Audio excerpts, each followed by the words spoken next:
कंगना खड़ जांदी जाखियां मट जांदी जा रंगदी शर्मांदी तू कोल आंदी जा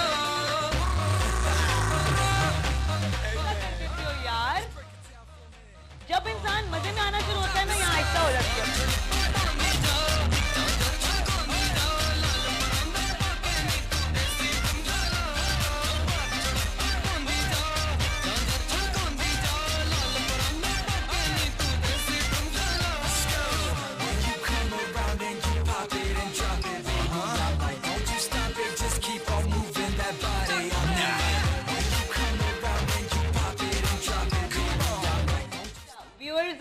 आपको ये गाना बहुत अच्छा लगा होगा ना देखकर, सुन के भी मुझे अच्छा लगा बिकॉज मैंने तो ये अभी एक्सप्लोर किया है, पर माय डायरेक्टर वाज टेलिंग कि ये मेरा बहुत फेवरेट कोई लॉन्ग टाइम पुराना गाना है, जबकि मुझे लगा ये कोई नया गाना है, लेकिन मेरे डायरेक्टर कहते बहुत पुराना गाना है। देखो जरा मैं कितनी यानी मुझे कितना बता ही रही है, कितनी पुरानी रही हूँ मैं, कितनी नई हूँ, मेरे डायरेक्टर कितने पुराने हैं। अच्छा ये बताओ कि हॉबीज बताओ अपनी, अगर फ्री टाइम होता है तो what you do, love to do. क्या पेंटर तो आप हैं? पेंटर भी हूँ, हाँ जी। और वो भी आपने कहा था कुछ वायलिन। हाँ वायलिन भी बजाते हैं तो। और बस माशाल्लाह मैं, ये हॉबीज हैं मैं मानती हूँ, लेकिन इसके अलावा भी कुछ हॉबीज होती हैं, वॉचिंग मूवीज या वॉचिंग। मैं क्रिकेटर, बड़ा तेज बॉलर हूँ मैं। ओहो माशाल्लाह, सही सही बाउंस कराता हूँ। ये भी गुण है आप में। हाँ जी, ये भी गुण है। गुड। और इसके अलावा किताबों पढ़ने का शौक है। और वैसे फ्री टाइम तो मिलता ही नहीं होगा क्योंकि आपका तो आना जाना फ्लाइट्स ही इतनी ज्यादा होती होंगी, फिर शूट्स होते होंगे और फिर वहां जाते होंगे तो फैमिली या फ्रेंड्स वगैरह इतने होंगे, तो वो आपकी लाइफ तो एक जगह पे रुक जाती है ना कि सुबह जो टाइम होता है सुबह 10 बजे से लेकर रात 10 बजे तक, तो और कुछ करने का टाइम ही नहीं मिलता है आपको, तो है ना। हमारी हॉबीज क्या है? मैं डायरी वगैरह लिखती हूँ और कुछ ना कुछ लिखती रहती हूँ, पढ़ती रहती हूँ बुक्स वगैरह। डायरी लिखते हो? हाँ बिल्कुल। क्या क्या सारा दिन मैंने नहीं क्या ये खाया, नहीं लिखती, क्या उसमें कुछ खास बात जो हो ना पूरे दिन में, अच्छा वो लिख देती हूँ। पूरे दिन की एक खास बात, एक नहीं हो 2-3 भी हो सकती हैं और कभी नहीं भी होती कोई खास बात। अच्छी चीज है, बहुत अच्छी चीज है। तो पेज खाली जाता है फिर आपका जिस दिन कोई खास नहीं नहीं, फिर वो दूसरी डेट चेंज कर देती हूँ मैं। क्यों? वो पेज खाली दिया करो। नहीं पेज जाया जाएगा ना। डायरी जल्दी फिल हो जाएगी। किसी दिन 2 पेज भी तो हो जाते हैं। चलो ये भी ठीक है। अच्छा सिंगर कौन पसंद है आजकल? तो आपको पता है राहत फतेह अली खान, जिसके गाने बहुत ज्यादा। इसके अलावा थोड़ा यंग में आ जाते हैं, हाँ। थोड़े अपने लेवल की बात कर लो ना, वो थोड़े फोक में चले जाते हैं। नहीं लेकिन अच्छा लग रहा होता है। आतिफ गुड, यू ही ना बात, मेरा फेवरेट बंदे का नाम ले लिया आपने। आतिफ बताओ सिंगर्स कौन पसंद है? पाकिस्तान में से स्ट्रिंग्स काफी अच्छा है, थोड़ा म्यूजिक आहिस्ता करें। हाँ अली अजमत अच्छा है, स्ट्रिंग्स हैं, राहत फतेह अली खान हैं, और बहुत है। पाकिस्तान का म्यूजिक तो माशाल्लाह बहुत अच्छा है, आला है बिल्कुल। अभी जो क्यूबी आई हैं बहुत जबरदस्त, वो कितना अच्छा गा रही हैं, वो हम आते सफर रहते से हैं, तो बहुत फेमस हो गई एकदम से। लेकिन जहाँ तक हदीका कहानी कब से कर रही हैं, देखो ना एक स्ट्रगल, और एकदम से एक आर्टिस्ट आता है और उसका एक गाना हिट हो जाता है, तो मतलब इसके बारे में क्या आपकी राय है कि ये किस्मत है या वाकई उसकी आवाज बहुत अच्छी है, जो इसको एक कहते हैं ना कि लकीली एक कितना अच्छा एक क्लिक मिल गया और एक असल में जो सुनना चाहते हैं ना लोग, वो हम लोग मतलब समझ नहीं पा रहे होते शायद गाने वाले। अब जैसे कि आतिफ ने थोड़ा चेंज आ गया, अब काफी ज्यादा चेंज हो गया, मतलब बहुत बहुत अच्छा हो गया, पहले भी अच्छा था। इसी तरह क्यूबी का जैसे आप बात कर रही हैं, वो बहुत अच्छा, उनका जो बहुत अरसे से नहीं, थोड़ा ही अर्सा कोकी स्टूडियो में थी और उससे पहले 1-2 पश्तो सॉन्ग और ये थे।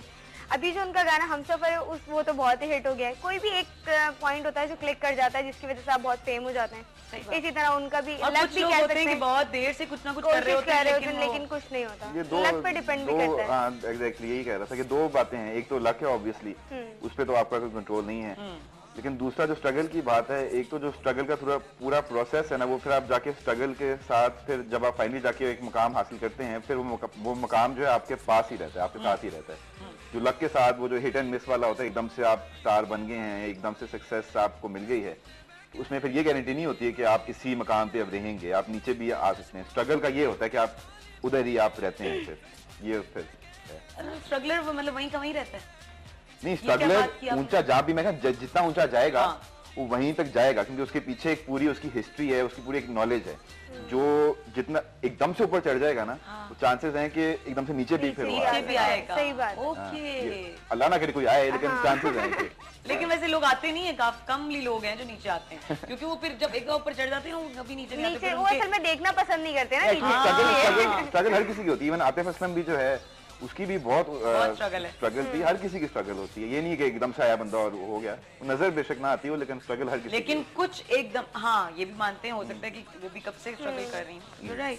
अच्छा, 3 ऐसी क्वालिटीज बता दें जो आप अपने फ्यूचर लाइफ पार्टनर में देखना चाहते हो। फ्यूचर हो सकता है कोई मेरे शो के थ्रू आपको कोई लड़की अच्छा मिल ही जाए। पहले बताते मैं थोड़ा और कॉन्फिडेंस आ जाता। अच्छा, लाइफ पार्टनर में अभी बंटन ना था और बस एक तो ऑनेस्टी बहुत इंपॉर्टेंट है। ऑनेस्टी एंड ट्रस्ट बहुत इंपॉर्टेंट है। दूसरा है कि वो इंटेलिजेंट हो, और तीसरा trust. Honesty, intelligence, honesty and trust is the same I think. हाँ, ऑनेस्टी, ट्रस्ट हो गया, इंटेलिजेंस हो गया, और उसमें वो एम्बिशन हो। लाइक आई खूबसूरती पे तो जाएंगे नहीं ना आप, माटी शक्ल हो कोई बात नहीं, फर्क नहीं पड़ता है। हाँ बेशक, आई वुड प्रेफर बात सुने, जब माटी शक्ल वाली सामने आएंगी ना तो कहेंगे अम्मी मैंने नहीं शादी करनी। सही बात है। यार बस कर दो, कहने की बातें हैं, लो नहीं, ऑन कोई एयर नहीं बैठे हुए हैं, यार। सिर्फ कहने की बातें हैं। ओ यार, आजकल ये मेकअप शेकअप से हर लड़की, लिटरली हर लड़की खूबसूरत बन यानी सकती आप अपने हर वक्त लाइफ पार्टनर को मतलब मेकअप में makeup में ही रखोगे? अरे है। ये खूबसूरत वो तो अगर अंदर पार्लर ही की- बैठी होगी, वो कहेगी मैं बस जा रही हूँ और तुम कहोगे मेरे पैसे मेरे और तो पता है पॉकेट आजकल ही तुम। कितना खर्चा होता है पार्लर हाँ में। एग्जैक्टली, सारी तुम pocket मुंह धोगे तो आपकी- तुम डर जाओगे। बहू नहीं, खूबसूरती तो इवेंचुअली खत्म हो जाती है। यार उसके बाद अच्छी, आप थोड़ी देखें- बहुत अच्छी प्यारी शक्ल भी तो होनी चाहिए ना। अब ये तो बिल्कुल मत कहो कि मतलब नॉर्मली आई मीन व्हाट। हाँ नहीं, थोड़ी एक्चुअली बहुत शक्ल अच्छी हो। खूबसूरती से ज्यादा जो इम्पोर्टेंट है वो है कि अट्रैक्शन हो। हाँ, that is the important thing. सारे तुम्हारे साथ चलते हुए देखे हाँ। तो सही एटलीस्ट कि हाँ भाई कि भाई निर्वाण की लड़की मिसेज। हाँ, ये- कहते हैं ना प्यार अंधा होता है, तो यू नो हाँ, ये बात बिल्कुल ठीक है इन्होंने कि वाकई प्यार ऐसे अच्छा अपनी होता जैसे हाइट की ढूंढ लेना। इसकी छोटी भी चलेगी, खैर है नहीं, हाइट नो मैटर और हाइट मैटर्स। व्हाट यू से अमिताभ बच्चन एंड जिया बादरी भी अच्छा, आप बताओ अपने फ्यूचर लाइफ पार्टनर में। मैं सिंसियरिटी चाहती हूँ और लविंग और केयरिंग, बस इसके क्या अलावा बात कुछ है, लविंग केयरिंग सिंसियरिटी जो हर लड़की बोलती है। नहीं। मेरी ये है। सिर्फ ये कहते तो सब हैं, पर पता है ऐसा मिलना ना आपको पता है आजकल बहुत मुश्किल है। बहुत मुश्किल। हाँ बिल्कुल। तुम बहुत- अपने माँ बाप पे छोड़ देना ना, वो बिल्कुल मेरी ढूंढ के लेंगे। ऐसा ही है। मैं ऐसा ही चाहती हूँ कि मेरा इस तरह जिंदगी का जो फैसला है वो मेरे माँ बाप ही करें। और मतलब मुझसे पूछ लें तो ज्यादा अच्छा है, नहीं पूछेंगे तो मैं खुद बता दूंगी। मेरी भी एम्बिशन, वो तीसरी जो बात थी वो थी एम्बिशन। एम्बिशन बहुत जरूरी है कि मैं ये नहीं चाहूंगा कि जिससे मैं 5, 10, 15, 20 साल के बाद शादी करूं। और 10, 15, 20 बेटा बुढ़े हो जाओगे फिर तो तुमसे कोई लड़की भी नहीं देगा फिर। तो मैं ये नहीं चाहूंगा वो उसको बैठ के जी मतलब घर मतलब वो बैठे हैं, वो भी एक मतलब वो अच्छी चीज है, लेकिन मैं चाहूंगा उसकी एम्बिशन हो कि कुछ करना चाहिए अपनी जिंदगी के साथ। अच्छा, उनको करने दोगे आप, मतलब कोई रोक करने टोक नहीं दूंगा है? नहीं, करना चाहूंगा कि वो कुछ करे कुछ अपने करे, आई मीन वो हस्बैंड्स में से नहीं होगे कि भाई घर बैठ जाए बस मेरी बीवी बनकर, दैट्स इट। वैसे ये शादी से पहले वाली बातें होती हैं, शादी के बाद तो सब घर बैठा नहीं देते नहीं नहीं, हैं। आजकल काफी मैंने देखा है कि काफी ऐसे लड़के हैं जो देखो हमारे इंडस्ट्री में बेसिकली वो इतने ब्रॉड माइंडेड हैं। हाँ मैं मानती हूँ जो हमारी इंडस्ट्री के अलावा लोग हैं वो शायद अपनी बीवियों को घर में बिठाना पसंद करते हो, लेकिन मेरे ख्याल में फील्ड वाले लोग जो है ना वो माइंड नहीं वो करते, चाहते हैं क्योंकि कि उनके उन्होंने साथ खुद भी चलें। देखो वो खुद भी एंटरटेनमेंट से है ना, तो दे नो कि मतलब किस तरह चलता है और क्या सरोकार है। तो आई थिंक कि ये अच्छी चीज है, अगर लड़की को भी फ्रीडम मिल जाए तो बहुत अच्छी बात होती है। और अगर हस्बैंड फ्रीडम दे, जैसे होता है कि घर से उसको फ्रीडम नहीं मिला हुआ होता, उसकी कुछ ख्वाहिशें होती हैं, वो बेचारी अंदर ही अंदर दबी हुई होती हैं, अगर वो शादी के बाद ख्वाहिशें निकल आए, एक हस्बैंड निकालने में उसकी मदद करे, आई थिंक इसमें कोई बुराई नहीं है। इनफैक्ट कोई 80-90% ऑफ हमारे प्लेयर्स जो हैं they are based on these issues. हाँ कि घरों में वो इतनी बंद है, बाप बड़ा सख्त है तो कुछ होने नहीं दे रहा। अगर वो शादी होती तो शादी के बाद मतलब वो अगर बाहर निकलती है या तो उनके जैसे किसी को रिजल्ट जीन्स तो- पहनने का शौक है या कोई वेस्टर्न क्लोथिंग, तो अगर उसका हस्बैंड कहे यार मुझे तो आप जीन्स में अच्छे लगते हो आप पहनो, तो ये एक ख्वाहिश ही है ना जो इंसान की पूरी हो जाती है। तो here we'll take a break और ब्रेक के बाद वापस आएंगे और पता नहीं मेरे पास तीसरे गेस्ट हैं कि नहीं है। Let's ask my director।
Welcome back viewers and मेरे साथ एक बड़े सीरियस से गेस्ट आ गए हैं और मुझे उनसे बात करके थोड़ा सा ब्रेक में अच्छा भी लगा और नॉलेज भी थोड़ी सी मिलेगी। मुझे पता है कि आज मुझे बहुत नॉलेज मिलने वाली है। ये थोड़ा सा नारकोटिक्स के हवाले से हैं एंड डॉक्टर मोहम्मद तारिक खान इनका नाम है एंड इन्होंने बुक भी लिखी है माशाल्लाह से, जो कि इन्होंने मुझे अभी दी है और मुझे बहुत अच्छा लगा क्योंकि मैं अपने शो में वैसे तो एंटरटेनमेंट दिखाती हूँ, लेकिन ये भी थोड़ी सी नॉलेज वाली चीज़ है और मुझे अच्छा लग रहा है इनको यहाँ पर देखकर। एंड साथ में अरूज हैं।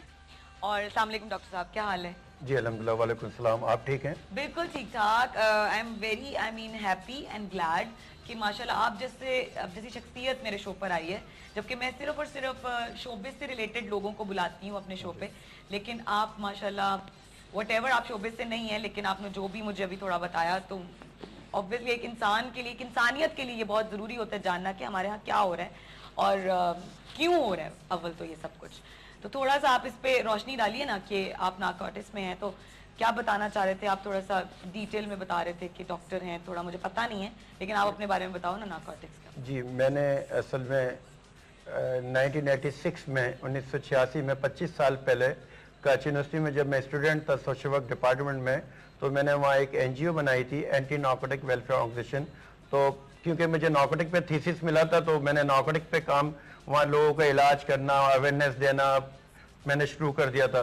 तो 25 ईयर्स हो गए मुझे इस पे काम करते हुए और अल्हम्दुलिल्लाह बेशुमार पेशेंट को मैंने ठीक किया। उसके बाद मैंने PhD किया नारकोटिक में बाहर से, और उसमें मैं पाकिस्तान में एक ही इस सब्जेक्ट में PhD हूँ पूरे पाकिस्तान में।